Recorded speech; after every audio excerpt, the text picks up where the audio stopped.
Mēs pārvācamies. Šī ir Vingras jaunā telpa sportam un veselībai.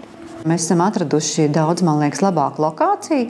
Kā es teicu, mēs tagad atradīsimies uz Kapseļu ielas starp Kalnciem ielu, tieši blakus Lidlam. Un kas var būt labāks par to, ja vecāks pats, piemēram, nepiedalās sporta nodarbībās, viņš var atstāt mašīnu, tur ir liela stāvvieta, un viņš var iet uz veikalu iepirkties, un vēl kaut kur pastaigāt.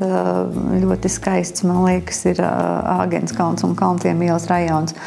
Un telpas ir jaunas, gaišas un galvenokārt arī vēl tāpēc, ka tur ir laba pieejamība, ir lifts uz otro stāvu, tātad bērniem ar īpašām vajadzībām tiks nodrošināta ērta piekļuva un arī cilvēkiem ar invaliditāti. Ja viņi arī, piemēram, izsaka vēlēšanos, ko viņi arī varētu nākt pie mums vingrot, tad tas būs pieejams. Nu, un jaunās, svaigās, modernās telpās visiem patīk daudz labāk. Tās iepriekšējās bija tādas emocionāli jau mazliet varbūt novecojušas. Laipni lūgti jaunajās telpās. Šeit mums ir ģērbtuve, viena no ģērbtuvēm.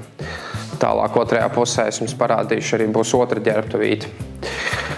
Šeit uzreiz pa kreisi mums ir medpersonāla kabineti, fizioterapeiti un tā tālāk. Šeit būs arī otra ģērbtuvīte.